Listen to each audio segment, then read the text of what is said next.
Dieu comme ton Père. Amen, hein? Amen. Où tu t'adresses à lui comme un Père. Où tu lui présentes tes problèmes, où tu lui présentes tes difficultés. Notre Père qui est au ciel. Il dit que ton nom soit d'abord quoi? Sanctifié. Donc la première des choses, quand j'entre en prière, je dois savoir que je prie comme un fils qui s'adresse à son Père. Et que ton règne vienne. Mais avant que le règne de Dieu ne puisse arriver, la Bible nous dit, il avait d'abord dit quelque chose. Notre Père qui est au ciel, que ton nom soit sanctifié. Bien-aimé, tu ne peux pas t'adresser à un Dieu que tu n'avais pas sanctifié. Sanctifier le nom de Dieu, c'est élever le nom de ce Dieu-là. Qu'est-ce que je peux dire par là? Lorsque nous prions, beaucoup de prières ne sont pas exaucées, tout simplement parce que les gens prient en dehors de Dieu. Lorsque moi je suis ici, quelqu'un est là dehors, même s'il s'adresse à moi, je ne veux pas l'entendre, je ne veux pas le voir, parce qu'il est dehors de cette salle ici. Mais pour que lui puisse me parler, qu'on puisse se comprendre, qu'est-ce qu'il doit faire? Il doit se déplacer, rentrer dans la salle, s'asseoir et on va se parler. Alors, la prière ici, qu'est-ce que Dieu nous dit? Lorsque nous prions dans le livre des psaumes, on dit, venez dans ma présence avec des cantiques et de cris de joie.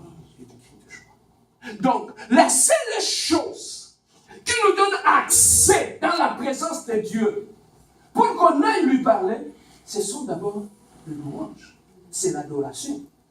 Donc, pour entrer dans la présence de Dieu, c'est ton adoration qui t'amènera dans la présence même de Dieu. Il y a beaucoup de gens bien-aimés, quand il faut commencer à prier, ils ne savent pas adorer Dieu. Tout ce qu'ils savent, vous avez ça. Vous avez le Seigneur Dieu, Dieu, je t'avais demandé le travail, donne ceci, donne cela. Quel est le Dieu en qui tu ne glorifies pas, tu ne sanctifies pas, que tu ne lèves pas, que directement tu vas commencer à lui demander des choses? Bien aimé, la seule chose qui peut nous amener dans la présence de Dieu, afin qu'on aille parler à notre Père, c'est notre louange, c'est notre adoration. Voilà pourquoi, quand nous commençons la prière, nous commençons dans la louange et dans l'adoration. Pourquoi? Parce que c'est cet environnement-là. Je vais vous dire une chose. Le Dieu que tu pries, là où il habite au milieu de louanges et des adorations. Alors, lorsque tu le pries dans ta chambre, pour l'inviter à ce qu'il puisse descendre et qu'il puisse venir t'écouter, tu dois créer l'environnement du ciel aussi dans ta chambre. S'il est là où il est, il vit là où il y a la louange, il vit là où il y a l'adoration. C'est que quand je l'invite dans ma chambre, pendant le moment de prière, je dois créer cet environnement-là. Afin que lui puisse descendre et qu'il puisse commencer à régner. Et là, lorsqu'il commence à régner, lorsqu'il descend dans ma chambre, lorsqu'il entend la louange, il attend l'adoration, il descend dans ma chambre. C'est alors que je vais commencer à lui parler. Deux fois tu parles seul. Pourquoi? Parce que tu n'as pas créé cet environnement-là. Dieu n'est pas descendu et tu y as fait une sorte de monologue. Dieu n'est pas là. Tu pries hors de la présence de Dieu. Or, d'abord, il fait l'inviter. C'est ça dans la prière de notre Père. Il dit, notre Père qui est au ciel, que ton nom soit d'abord sanctifié. Avant qu'il puisse commencer à demander quoi que ce soit, il avait commencé d'abord à sanctifier le nom de l'Éternel. Il commence à louer. C'est ça qu'un enfant de Dieu fait. Quand il commence la prière, il commence à élever. Tu es le Dieu glorieux, tu es le Dieu puissant, tu es le Dieu d'amour, tu es le Dieu ceci, tu es Jéhovah Jireh, tu es Dieu Vamekanishkam. Tu crées cet environnement tout autour de toi et à ce moment-là, le Dieu de gloire descend dans cette atmosphère. Et il vient t'écouter. Il siège au milieu de louanges et l'adoration. Il siège où? Alors, lorsqu'on dit siéger, lorsqu'on dit le tribunal va siéger, en lingala on dit, donc lui, lorsque siéger. Alors la Bible nous dit, pour qu'il puisse descendre et venir siéger, il ne peut descendre que là où il y a la louange, là où il y a l'adoration. C'est là qu'il descend pour venir siéger. C'est là qu'il descend. La Bible nous dit, il siège où? Au milieu de louanges et d'adoration. Tu vois le problème maintenant que nous faisons. Alors, tu as un problème, commence d'abord par l'inviter à ce qu'il puisse descendre pour qu'il vienne siéger pour ton problème. C'est lorsqu'il descendra, il vient siéger pour ton problème.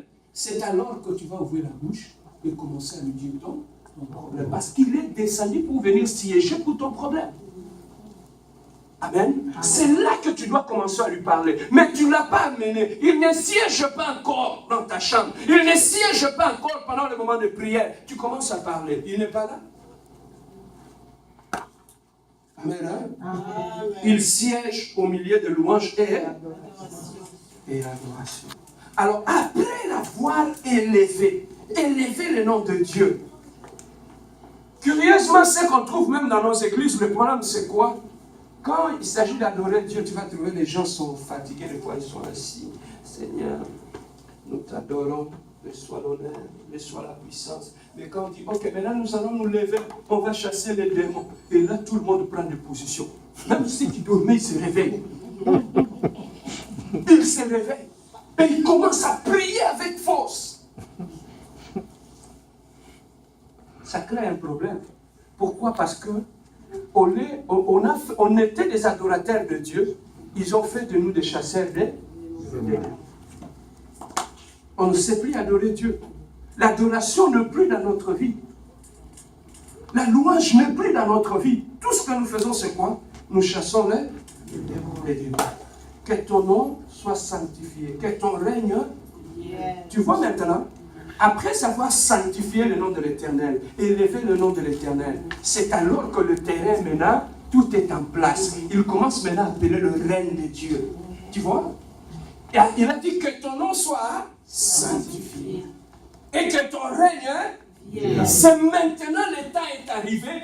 Dans cette louange, dans cette adoration que j'ai créée, maintenant j'invite le règne de Dieu. Le règne de Dieu ne se manifeste que là où il y a la louange, là où il y a l'adoration. Pourquoi là où il y a la louange, là où il y a l'adoration? Parce que lorsque Dieu descend pour siéger, il vient avec tous ses attributs.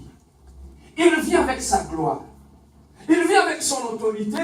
Il vient avec tout ce qu'il a comme attribut. Il descend pour venir au ciel siéger.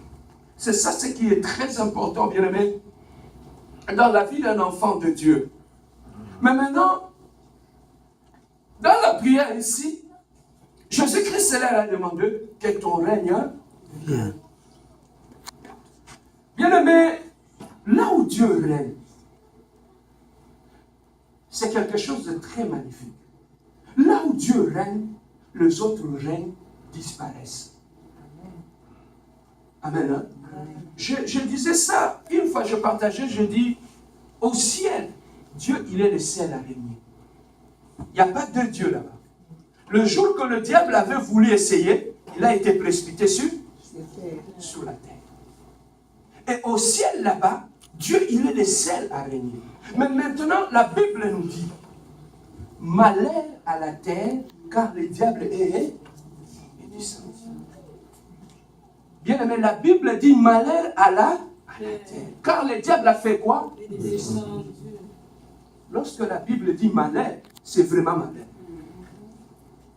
Lorsque Dieu lui-même a regardé la terre, il a dit malheur à vous, parce que le diable est descendu, il est animé d'une colère qu'il vient détruire. Mais maintenant, Jésus-Christ, sachant que dans ce monde, il y a le prince de ce monde qui existe. Dans ce monde, bien aimé, le diable existe. Dans ce monde, le diable règne. L'objectif du diable, c'est de vouloir régner dans ta vie. L'objectif du diable, diable, c'est de vouloir régner dans ton mariage. L'objectif du diable, c'est de vouloir régner dans tes entreprises. L'objectif du diable, c'est d'essayer de régner dans ton église. C'est ça que le diable cherche à tout prix. Il cherche par tout le moyen à trouver, à se faufiler jusqu'à ce qu'il prenne le contrôle de ta maison. Afin qu'il puisse... Tout ce que le diable cherche à faire, c'est de placer son trône dans ta vie. Bien-aimé, lorsque la maison peut être bien, vous vivez en paix, tout va bien. Mais lorsque le diable réussit à introduire son trône dans ta maison, tu ne le verras pas. Tu ne verras pas ce trône avec ses yeux. Mais tu vas commencer à constater les effets de sa présence dans ta maison. Les disputes commencent à naître dans la famille. Là où le diable règne, les disputes commencent. Là où le diable règne, l'amour disparaît.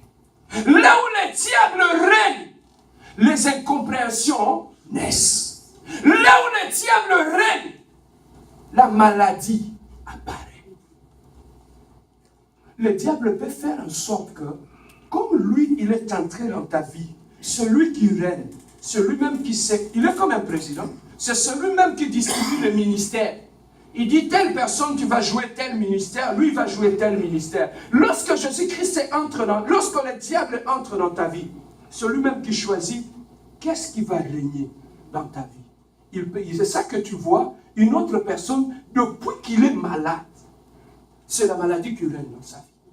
Et lorsque la maladie règne dans ta vie, tu ne parleras pas un autre langage, tu adoreras ta maladie. C'est ça que tu vois, tu vas trouver des gens bien-aimés. Quand ils te parlent de sa maladie, tu es ébloui.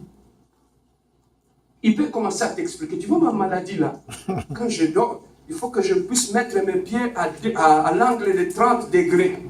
Il faut que je puisse mettre ma tête. Ma maladie là, ma maladie. Donc ça devient comme une sorte d'association. J'ai vu même ici une association de diabétiques. Une association des hypertendus. Donc ils ont accepté leur état, ils se sont regroupés maintenant pour se consoler. Pourquoi? Parce que le diable a réussi à imposer le trône d'une maladie dans leur vie. Le diable peut rentrer dans ta vie, imposer le trône du célibat. Le diable peut rentrer dans ta vie, imposer le trône de la sécheresse. Tu ne verras pas ce trône. Tu vas aller travailler, le matin tu vas revenir, on va te payer. Bien aimé, là où il y a le trône de la sécheresse, le diable ne t'empêchera pas d'aller au travail. Tu vas aller au travail, tu reviens, tu gagnes ton argent. Et quand tu gagnes ton argent, le vendredi on te paye. Lundi, mardi, mercredi, tu regardes dans ton compte, zéro. Maintenant tu te poses la question, qu'est-ce que je fais avec cet argent? C'est parce qu'il y a un trône de la pauvreté que le diable a réussi à installer dans ta vie. Le diable, il sait que lorsqu'il entre dans la vie d'une personne, c'est pour installer un trône. Le diable peut installer, même dans ton mariage, le trône des disputes. Tu vas remarquer que c'est seulement vers